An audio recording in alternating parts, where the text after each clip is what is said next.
phone went off with the room temperature is raining men. Kind of humiliating. Does anybody have any questions before we begin this brief? All right.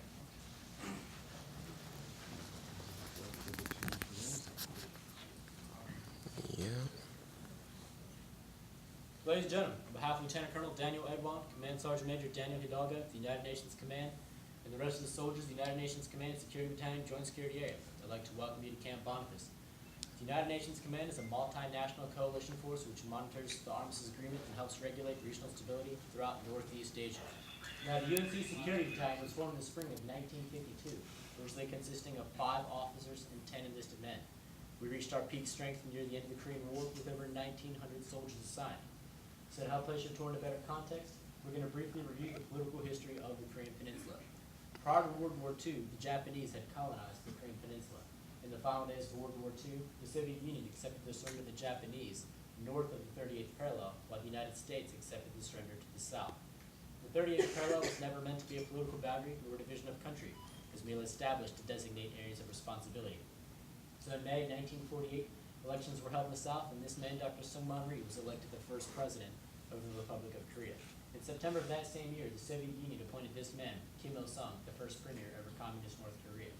He reigned for approximately 46 years until his death in July of 1994. His oldest son, Kim Jong-il, succeeded him in power. This marks the first father-to-son succession of power to ever take place in a communist country. He reigned for approximately 17 years until his death in December of 2011. His youngest son, Kim Jong-un, succeeded him in power. This marks the 3rd generation of their family's rule over communist North Korea. Now, despite negotiations and attempts to reunify the Korean Peninsula, on June 25, 1950, North Korea launched a massive surprise attack. The ensuing war lasted over 3 years and cost over 2 million people their lives. Within 1 month of the attack, North Korean forces had captured most of the Korean Peninsula. The coalition forces finally stopped the North Korean forces' advance just outside the city of Busan. Over the next 4 months, the United Nations Command conducted the Incheon landing, pushing the North Korean forces back to the Yalu River, the border between North Korea and China, at which point China entered the war and aided the North Koreans in their war efforts. The war began to stabilize around the 38th parallel, and although no permanent settlement had been made, on July 27, 1953, the military commanders of the United Nations Command, Korean People's Army, and Chinese People's Volunteers signed an armistice or ceasefire agreement to end the fighting. The MDL is still relatively the same to this day. Now, this white dotted line represents the military demarcation line. Under provisions of the armistice, all military commanders will pull their troops back 2,000 meters from their last point of hostile contact, thus creating a 4-kilometer wide by 241-kilometer long demilitarized zone, or what we call DMZ. Now, note the location of the MDL in relationship to Seoul. Here at Camp Boniface, we're currently only 400 meters from the southern boundary of the demilitarized zone and 2.4 kilometers from the military demarcation line itself. This is the city of Kaesong, the original site for the armistice talks prior to being moved to Panmunjom, or what we call the Joint Security Area. Although the demilitarized zone has become one of the most militarized locations in the world, the MDL itself consists of no military fortifications. It is simply a series of 1,292 black and yellow panel markers that run from coast to coast, spaced at 100 to 200 meter intervals. On the southern side, they're labeled in Hangul, or Korean at the top, and English at the bottom. On the northern side, they're labeled in Korean at the top, and Mandarin, or Chinese, at the bottom. Within the Joint Security Area itself, the MDL is more clearly defined through a series of white stakes that stand at 1 meter in height and are spaced at 10-meter intervals. They further extend through Conference Road by a series of 17 by 5-inch concrete slabs, bisecting each building. Now, this is the area we will be visiting today. Notice the MDL and how it winds through the center of the demilitarized zone and forms a finger in the Joint Security Area. Upon your arrival here today, you will be surrounded by communist North Korea on 3 sides. You will begin your tour here at Camp Boniface and exit on the MSR, or main supply route. For over 50 years, this is the only stretch of highway connecting North and South Korea until the decision was made to open the East and West transportation corridors. This is still, however, the only route that leads to the Joint Security Area for all armistice-related events. I will now point out some of the areas we will see today. First is Guard Post 240, an observation post to let Taesongdong, or Freedom Village, Gijongdong, or Propaganda Village, the Swiss and Swedish Neutral Nations Supervisory Commission Camp, and the former Czech and Polish NNSC camp. I'll now highlight some of these areas in more detail. First is the village of Taesongdong, or Freedom Village. Now, the United Nations Command Security Battalion is responsible for implementing security security and civil affairs within this unique village. We carry out our responsibilities through a security company that guards the village 24 hours a day. During the day, they guard the farmers while they work in the fields, and at night, they guard the village itself while the residents sleep. Now, all the residents own modern homes and have large allocations of farmland. However, they do live in some very severe restrictions. They must be in the village by nightfall, and they must be in their homes with doors and windows secured by midnight. 1,800 meters from Taesongdong, just across the MDL, lies the village of Gijangdong, or Propaganda Village. Now, this village obtained its name due to an extremely large speaker system located throughout the area that broadcasted propaganda 6 to 12 hours a day until June of 2004. Now, this propaganda could be heard here at Camp Boniface, but mostly at nighttime. This propaganda idolized Kim Jong-il to be a great leader and invited the citizens of Taesongdong, as well as the rest of the Republic of Korea, to defect this so-called village of paradise.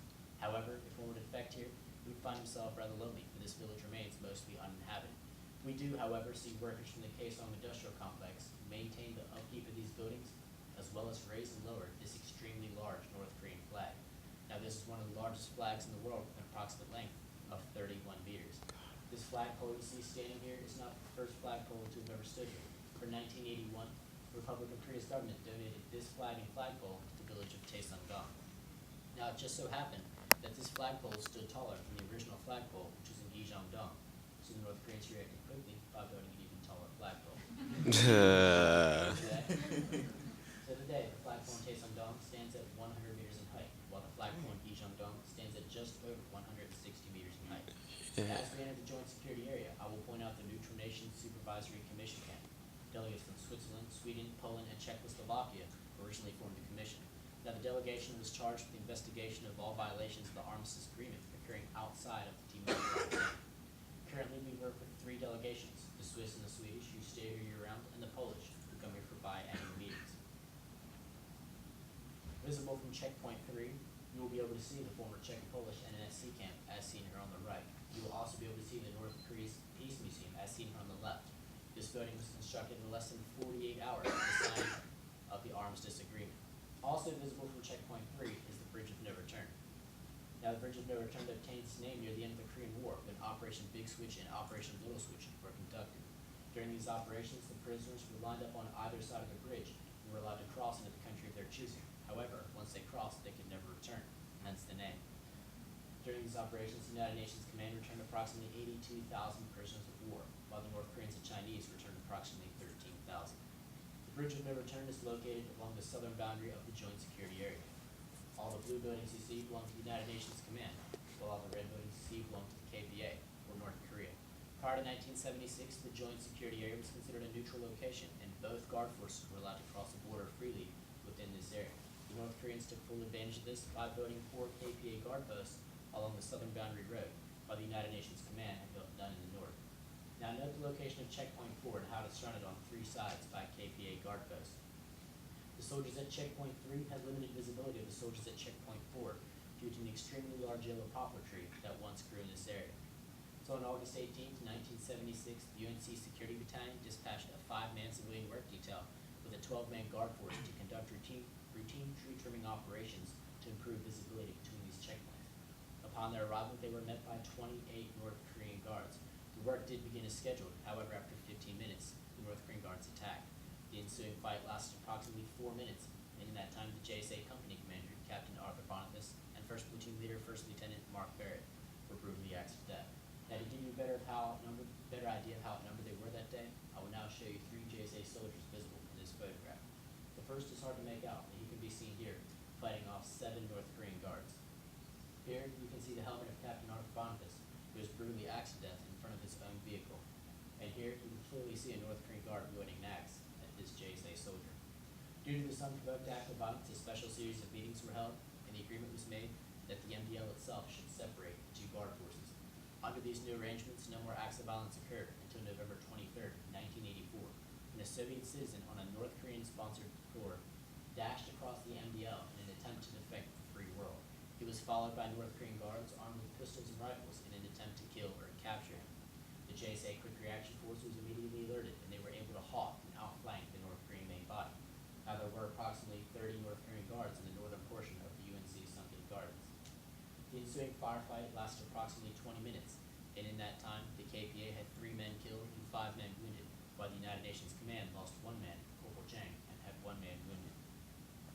Throughout the firefight, the Soviet citizen was protected and evacuated back to Camp Onifus.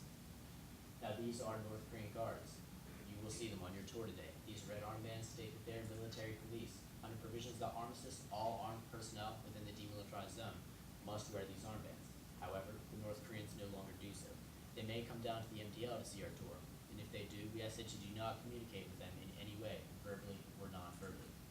We provide security and assistance for humanitarian operations, such as repatriation of remains to the north from the Korean War, as well as providing humanitarian aid to the north. We also provide security and assistance for visiting dignitaries and heads of state, such as former President of the United States, George Bush, President of the Republic of Korea, Lee Myung-pak, Prime Minister of New Zealand, John Key, Secretary of State, Hillary Clinton, and former Secretary of Defense, Honorable Robert Gates. All of these dignitaries have been seen on tour here at Panmunjom. And like these visiting dignitaries, you will be guarded by soldiers of this battalion. The soldier on the right is the United States Army infantry soldier. We served 12 months here. The soldier on the left is a ROK, or Republic of Korea soldier. They served 21 months here. Both soldiers must meet above average aptitude standards of normal soldiers, as well as possess clean military and civilian backgrounds. That is due to all this, the fact that we're the most forwardly deployed unit on the Korean Peninsula, and that we stand face to face with our enemies on a daily basis. That the United Nations Command, the United States Army, and the Republic of Korea have given us our motto, which we so proudly state. Ladies and gentlemen, we truly are in front of them all. Thank you.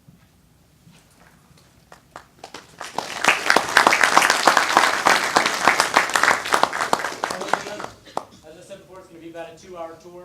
So if you need to use the restroom, please feel free to do so now. There's going to be a lot of drive-through on the tour, so you might want to grab something to drink. There's a water machine just outside. If you don't have to use the restroom, go ahead and make your way back to the bus. If you were on my bus, you'll be on bus number 2. There are 2 blue buses just sitting outside. If you were on Sergeant Klein's bus, or the first bus, you'll be on bus number 1. There's a big label in the windows with 1 and 2, so it's easy to figure out which one is which. Ladies and gentlemen, please make your way to the bus. Gotta shut it off.